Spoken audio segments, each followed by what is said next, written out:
संतोषी माता व्रत की विधि। इस व्रत को करने वाला कथा कहते व सुनते समय हाथ में गुड़ व चने रखें। सुनने वाला संतोषी माता की जय, संतोषी माता की जय मुख से बोलता जाए। कथा समाप्त होने पर हाथ का गुड़ चना गौ माता को खिलावें। कलश में रखा हुआ गुड़ चना सबको प्रसाद के रूप में बांट दें। कथा से पहले कलश को जल से भरें, उसके ऊपर गुड़ चने का कटोरा रखें। कथा समाप्त होने और आरती होने के बाद कलश के जल को घर में सब जगह छिड़कें और बचा हुआ जल तुलसी की क्यारी में डाल दें। व्रत के उद्यापन में 2.5 सेर खाजा, मोमदार पूड़ी, खीर, चने का शाक नैवेद्य रखें। घी का दीपक जलाकर संतोषी माता की जय जयकार बोल नारियल फोड़ें। इस दिन घर में कोई खट्टाई न खावें और ना आप खावें, ना किसी दूसरे को खाने दें। इस दिन 8 लड़कों को भोजन करावें। देवर जेठ घर कुटुंब के लड़के मिलते हो तो दूसरों को बुलाना नहीं। कुटुंब में ना मिले तो ब्राह्मणों, रिश्तेदारों या पड़ोसियों के लड़के बुलावें। उन्हें खट्टाई की कोई वस्तु ना दें तथा भोजन कराकर यथाशक्ति दक्षिणा दें। संतोषी माता की कथा प्रारंभ। एक बुढ़िया के 7 बेटे थे। 6 बड़े कमाने वाले थे और एक बेटा निकम्मा था। बुढ़िया माँ 6 पुत्रों के लिए रसोई बनाती, भोजन कराती और उनका जो जूठा बचता उसे 7वें को दे देती। 7वां पुत्र भोला भाला था। वह इस सब का मन में कुछ विचार ना करता। एक दिन वह अपनी पत्नी से बोला, देखो मेरी माता का मुझ पर कितना प्रेम है। वे बोली, क्यों नहीं, सबका जूठा बचा हुआ तुमको जो खिलाती है। वे बोला, ऐसा नहीं हो सकता, मैं जब तक आंखों से ना देखूं मान नहीं सकता। पत्नी ने हंसकर कहा, देख लोगे तब तो मानोगे। कुछ दिन बाद एक बड़ा त्यौहार आया। घर में 7 प्रकार के भोजन और चूरमा के लड्डू बने। वे पत्नी की बात को जांचने के लिए सिर दर्द का बहाना बनाकर पतला कपड़ा सिर पर ओढ़कर रसोई में जाकर सो गया और कपड़े में से सब देखता रहा। चाहों भाई भोजन करने आए। उसने देखा माँ ने उनके लिए सुंदर सुंदर आसन बिछाए, 7 प्रकार की रसोई परोसी और आग्रह कर कर के उन्हें भोजन कराती रही। वे देखता रहा। चाहों भाई भोजन कर उठ गए। तब माँ ने उनकी थालियों में से लड्डू के टुकड़ों को उठाया और एक लड्डू बनाया। जूठन साफ कर माँ ने उसे पुकारा, उठ बेटा, चाहो भाई भोजन करके, अब तू ही बाकी है, उठ भोजन कर ले। उसने कहा, माँ मुझे नहीं करना, मैं परदेश जा रहा हूँ। माता ने कहा, कल जाना हो तो आज ही जा। वह बोला, हाँ हाँ जा रहा हूँ। ये कहकर वह घर से निकल गया। चलते समय उसे पत्नी की याद आई। वह गौशाला में कंडे थाप रही थी। वहाँ जाकर वह बोला, मेरे पास तो कुछ नहीं है, ये अंगूठी है, तुम इसे रख लो और अपनी निशानी मुझे दे दो। वे बोली, मेरे पास क्या है, ये गोबर भरा हाथ है। ये कहकर पत्नी ने उसकी पीठ पर गोबर के हाथ की थाप मार दी। वह चल दिया। चलते चलते दूर देश में पहुंचा। वहां एक साहूकार की दुकान थी। वहां जाकर बोला, सेठ जी मुझे नौकरी पर रख लो। साहूकार को नौकरी की सख्त जरूरत थी। साहूकार ने कहा, काम देखकर तेरी तनख्वाह मिलेगी। उसने कहा, सेठ जी जैसा आप ठीक समझें। उसे साहूकार के यहाँ नौकरी मिल गई। वह प्रातः 7 बजे से लेकर 12 बजे तक काम करने लगा। कुछ समय में दुकान का लेन देन, हिसाब, ग्राहकों का माल बेचना, सारा काम करने लगा। साहूकार के साथ 8 नौकर थे। वे सब चक्कर खाने लगे, ये तो बहुत होशियार बन गया है। सेठ ने भी उसका काम देखा और 3 महीने में ही उसे मुनाफे में साझीदार बना लिया।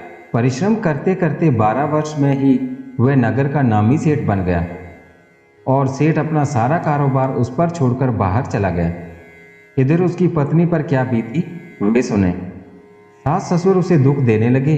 सारी गृहस्थी का काम करवाकर उसे लकड़ी लेने जंगल में भेजते। इस बीच घर की रोटियां के आटे से जो भूसी निकलती है उसकी रोटी बनाकर रख दी जाती और फूटे नारियल की नरेली में पानी दिया जाता। इस तरह दिन बीतते रहे। एक दिन वह जंगल में लकड़ी लेने जा रही थी कि रास्ते में बहुत सी स्त्रियां संतोषी माता का व्रत करती दिखाई दी। वह वहां खड़ी होकर पूछने लगी, बहनों ये तुम किस देवता का व्रत करती हो और इसके करने से क्या फल होता है? इस व्रत के करने की क्या विधि है? यदि तुम अपने इस व्रत का विधान मुझे समझाकर कहोगी तो मैं तुम्हारा बड़ा एहसान मानूंगी। उनमें से एक स्त्री बोली, सुनो, ये संतोषी माता का व्रत है। इसके करने से निर्धनता, दरिद्रता का नाश होता है, लक्ष्मी आती है, मन की चिंताएं दूर होती हैं, घर में सुख होने से मन को प्रसन्नता और शांति मिलती है, निपुत्ति को पुत्र मिलता है, प्रीतम बाहर गया हो तो शीघ्र लौट आता है। कुंवारी कन्या को मनपसंद वर मिलता है। राजद्वार में बहुत दिनों से मुकदमा चलता हो तो खत्म हो जाता है। कलह क्लेश की निवृत्ति हो, सुख शांति होती है तथा मन में जो कुछ भी कामना हो वह संतोषी माता पूरा करती है, इसमें संदेह नहीं। वह पूछने लगी, ये व्रत कैसे किया जाता है, ये भी बताओ। वह स्त्री कहने लगी, बिना परेशानी, श्रद्धा और प्रेम से जितना भी बन सके प्रसाद लेना। 5.25 पैसे से 5.25 आने तथा इससे भी ज़्यादा शक्ति और भक्ति के अनुसार गुड़ और चने लें। हर शुक्रवार को निराहार रहकर कथा कहना सुनना। इसके बीच क्रम टूटे नहीं, लगातार नियम पालन करना। सुनने वाला कोई ना मिले तो घी का दीपक जलाकर उसके आगे जल के पात्र को रखकर कथा कहना, परंतु नियम ना टूटे। जब तक कार्य सिद्ध ना हो नियम पालन करना और कार्य सिद्ध हो जाने पर व्रत का उद्यापन करना। 3 मास में माता पूरा फल प्रदान करती है। यदि किसी के खोटे ग्रह हों तो भी माता 1 वर्ष में अवश्य सिद्ध करती है। कार्य सिद्ध हो जाने पर ही उद्यापन करना चाहिए, बीच में नहीं। उद्यापन में 2.5 सेर आटे का खाजा तथा इसी अनुसार खीर तथा चने का साग बनाना, 8 बच्चों को भोजन कराना, जहाँ तक मिले देवर जेठ भाई बंधु कुटुंब के लड़के लेना, ना मिले तो रिश्तेदारों और पड़ोसियों के लड़के बुलाना, उन्हें भोजन करा यथाशक्ति दक्षिणा दे।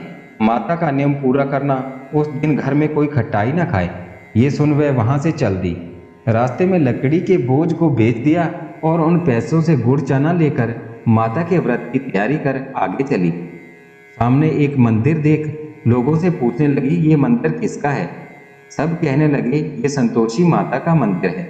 ये सुन वह माता के मंदिर में जा माता के चरणों में लौटने लगी, विनती करने लगी, माँ मैं दीन हूँ, निपट मूर्ख हूँ, व्रत के नियम कुछ नहीं जानती, मैं बहुत दुखी हूँ। हे जगत जननी माता, मेरा दुख दूर कर, मैं तेरी शरण में आई हूँ। माता को दया आई।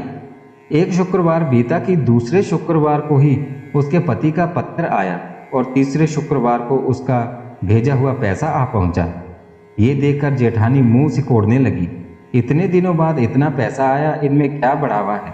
लड़के ताने देने लगे, काकी के पास अब पत्र आने लगे, रुपया आने लगा, अब तो काकी की खातिर बढ़ेगी, अब तो काकी बुलाने से भी नहीं बोलेगी। बेचारी सलता से कहती है, भैया पत्र आए, रुपए आए तो हम सबके लिए अच्छा है। ऐसा कहकर आंखों में आंसू भरकर संतोषी माता के मंदिर में जाकर मातेश्वरी के चरणों में गिरकर रोने लगी। माँ, मैंने तुमसे पैसे नहीं मांगे, मुझे पैसे से क्या काम है? मुझे तो अपने सुहाग से काम है। मैं तो अपने स्वामी के दर्शन और सेवा मांगती हूँ। तब माता ने प्रसन्न होकर कहा, जा बेटा, तेरा स्वामी जल्दी ही आएगा। ये सुनकर खुशी से बावली होकर वे घर आकर काम करने लगी। संतोषी माँ विचार करने लगी, इस भोली पुत्री से मैंने कह तो दिया कि तेरा पति शीघ्र आएगा, पर आएगा कहाँ से? वह तो उसे स्वप्न में भी याद नहीं करता। उसे इसकी याद दिलाने तो मुझे ही जाना पड़ेगा। संतोषी माता उस बुढ़िया के बेटे के पास जा स्वप्न में प्रकट होकर कहने लगी, साहूकार के बेटे, सोता है या जागता है? उसने कहा, माता, सोता भी नहीं हूँ, जागता भी नहीं हूँ, बीच में ही हूँ, कहिए क्या आज्ञा है?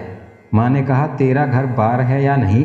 वह बोला, मेरा सब कुछ है माता, माँ बाप भाई बहन पत्नी, क्या कमी है? माँ बोली, पुत्र, तेरी घरवाली कष्ट उठा रही है। वह बोला, हाँ माता, ये तो मुझे मालूम है, परंतु जाऊँ कैसे? परदेश की बात है, लेन देन का कोई हिसाब नहीं, कोई जाने का रास्ता नजर नहीं आता, कैसे चला जाऊँ?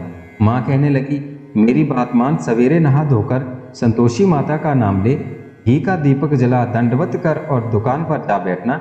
देखते ही देखते तेरे लेन देन चुक जाएंगे, जमा माल बिक जाएगा, सांझ होते होते धन का ढेर लग जाएगा। वह अगले दिन सुबह जल्दी उठा। उसने अपने मित्र बंधुओं परिचित से स्वप्न में माता द्वारा कही गई बात बताई। वे सब उसकी बात सुनकर उसकी खिल्ली उड़ाने लगे। वे कहने लगे कि कहीं सपने भी सच होते हैं क्या? एक बूढ़ा व्यक्ति बहुत समझदार था। वह बोला, देखो भाई, मेरी बात मानो, इस तरह सांच या झूठ कहने के बदले देवता ने जैसा कहा वैसा ही करना, तेरा क्या जाता है? बूढ़े की बात मानकर नहा धोकर उसने संतोषी माता को प्रणाम किया, फिर घी का दीपक जलाकर दुकान पर जा बैठा। थोड़ी ही देर में उसने देखा कि देने वाला रुपए लाए, लेने वाले हिसाब लाए। कोठी में भरे सामान के खरीदार नगद दाम में सौदा करने लगे। शाम तक धन का ढेर लग गया। वह चमत्कृत हुआ, मन में संतोषी माता का नाम लेकर प्रसन्न होकर घर जाने के वास्ते गहना, कपड़ा व सामान खरीदने लगा। सब काम से निपट अपने घर को रवाना हुआ। यहाँ उसकी पत्नी बेचारी जंगल में लकड़ी लेने गई। लौटते वक्त थक जाने के कारण संतोषी माता के मंदिर पर विश्राम करने बैठ गई। ये तो उसका रोज का रुकने का स्थान था। दूर धूल उड़ती देख उसने माता से पूछा, हे माता, ये धूल कैसे उड़ रही है? माँ ने कहा, हे पुत्री, तेरा पति आ रहा है। अब तू ऐसा कर, लकड़ियों के 3 बोझ बना, एक नदी के किनारे रख, दूसरा मेरे मंदिर पर और तीसरा अपने सिर पर रख। तेरे पति को लकड़ी का गट्ठा देखकर मोह पैदा होगा, वह वहाँ रुकेगा, नाश्ता पानी बना खाकर माँ से मिलने जाएगा। तू लकड़ी का बोझ उठा जाना और बीच चौक में गट्ठा डालकर 3 आवाजें जोर से लगाना, लो सासू जी लकड़ियों का गट्ठा लो, भूसी की रोटी दो, नारियल के खोपड़े में पानी दो, आज कौन मेहमान आया है? संतोषी माँ की बात सुनकर वह, बहुत अच्छा माता जी, ये कहकर प्रसन्न मन से लकड़ियों के 3 गट्ठे बना लाई। एक नदी के तट पर, दूसरा माता के मंदिर पर रखा। इतने में ही वे मुसाफिर वहां आ पहुंचा। सूखी लकड़ी देख उसकी इच्छा हुई कि वे यहीं विश्राम करें और भोजन बना खाकर गांव चलें। इस प्रकार भोजन कर विश्राम कर वे अपने गांव में आ गया। उसी समय बहू सिर पर लकड़ी का गट्ठा लिए आई। उसने गट्ठा आंगन में डाल जोर से 3 आवाजें दी, लो सासू जी लकड़ी का गट्ठा, नारियल के खोपड़े में पानी दो, आज कौन मेहमान आया है? ये सुनकर उसकी सास ने अपने दिए हुए कष्टों को भुलाने हेतु कहा, बहू तू ऐसा क्यों कहती है? तेरा मालिक ही तो आया है, बैठ मीठा भात खाकर कपड़े गहने पहन। पत्नी की आवाज़ सुनकर उसका स्वामी बाहर आया और उसके हाथ में पहनी हुई अंगूठी देखकर व्याकुल हो गया। वह अपनी माँ से पूछता है, माँ ये कौन है? माँ कहती है, बेटा ये तेरी पत्नी है। आज 12 वर्ष हो गए जब से तू गया है, तब से सारे गांव में जानवर की तरह भटकती फिरती है, काम काज घर का कुछ नहीं करती, 4 समय आकर खा जाती है। अब तुझे देखकर भूसी की रोटी और नारियल के खोपड़े में पानी मांगती है। वह लज्जित होकर बोला, ठीक है माँ, मैंने इसे भी देखा है और तुम्हें भी। अब मुझे दूसरे घर की चाबी दो, मैं उसमें रहूँगा। ठीक है बेटा, जैसी तेरी मर्जी, कहकर माँ ने चाबी का गुच्छा बेटे के सामने रख दिया। उसने दूसरे घर को खोलकर सारा सामान जमाया। एक ही दिन में वहाँ राजा के महल जैसा ठाट बाट बन गया। अब क्या था, वह सुख भोगने लगी। अगला शुक्रवार आया तो पत्नी ने अपने पति से कहा, मुझे संतोषी माता के व्रत का उद्यापन करना है। उसका पति बोला, बहुत अच्छा, खुशी से कर ले। वह उद्यापन की तैयारी करने लगी। जेठ के लड़कों को भोजन के लिए कहने गई, उन्होंने मंजूर किया। जेठानी ने अपने बच्चों को सिखाया, देखो भोजन के समय सब लोग खटाई मांगना, जिससे उसका उद्यापन पूरा ना हो। लड़के भोजन करने आए, खीर पेट भरकर खाई, परंतु बात याद आते ही कहने लगे, हमें कुछ खटाई खाने को दो, खीर खाना हमें नहीं भाता, देखकर अरुचि होती है। भोजन कर लड़के उठ गए। भोली बहू कुछ जानती ना थी, उसने उन्हें पैसे दे दिए। लड़कों ने बाजार जाकर उन पैसों से इमली खरीदी और खाई। ये देखकर बहू पर माता जी ने कोप किया। राजा के दूत उसके पति को पकड़ कर ले गए। जेठ जेठानी मन माने खोटे वचन कहने लगे। लूट लूट कर धन इकट्ठा कर लाया था, सो राजा के दूत उसे पकड़ कर ले गए। अब सब मालूम हो जाएगा जब जेल की रोटी खाएगा। बहू से ऐसे वचन सहन नहीं हुए। वह संतोषी माता के मंदिर में गई और कहने लगी, माता तुमने ये क्या किया, हंसाकर क्यों रुला दिया? माता बोली, पुत्री तूने उद्यापन करके मेरा व्रत भंग किया है, इतनी जल्दी सब बातें भुला दी। वह कहने लगी, माता भूली तो नहीं हूँ, ना कुछ अपराध किया है, मुझे तो लड़कों ने भूल में डाल दिया, मैंने भूल से उन्हें पैसे दे दिए, मुझे क्षमा करो माँ। माँ बोली, ऐसी भी कहीं भूल होती है क्या? वह बोली, माँ अब भूल नहीं होगी, अब बताओ मेरे पति कैसे आएंगे? माँ बोली, पुत्री जा, तेरा पति तुझे रास्ते में ही आता मिलेगा। वह मंदिर से निकलकर बाहर आई तो रास्ते में उसे अपना पति आता हुआ मिला। उसने पूछा, तुम कहाँ गए थे? वह कहने लगा, इतना धन जो कमाया है उसका कर राजा ने मांगा था, वह भरने गया था। वह प्रसन्न होकर बोली, भला हुआ, अब घर चलो। फिर अगला शुक्रवार आया। वह बोली, मुझे माता का उद्यापन करना है। पति ने कहा, ठीक है। वह फिर जेठ के लड़कों से भोजन को कहने गई। जेठानी ने उसे 1-2 बातें सुनाई और लड़कों को सिखा दिया कि तुम पहले ही खटाई मांगना। लड़के भोजन करने बैठे, परंतु भोजन करने से पहले ही कहने लगे, हमें खीर पूरी नहीं खानी, कुछ खट्टाई खाने को दो। बहू बोली, खट्टाई खाने को नहीं मिलेगी, खाना हो तो खाओ। उनके उठकर चले जाने पर उसने ब्राह्मणों के लड़के बुलाकर भोजन करवाया, दक्षिणा की जगह एक एक फल उन्हें दिया। इससे संतोषी माता प्रसन्न हो गई। माता की कृपा से 9 माह बाद उनको चंद्रमा के समान एक सुंदर पुत्र प्राप्त हुआ। पुत्र को लेकर वे प्रतिदिन संतोषी माता के मंदिर में जाने लगी। माँ ने सोचा कि रोज आती है, आज क्यों ना मैं ही इनके घर चलूं, इसका आसरा देखूं तो सही। ये विचार कर माता ने भयानक रूप बनाया। गुड़ और चने से सना मुख, ऊपर से सूंड के समान होठ, उस पर मक्खियां भिन बना रही थी।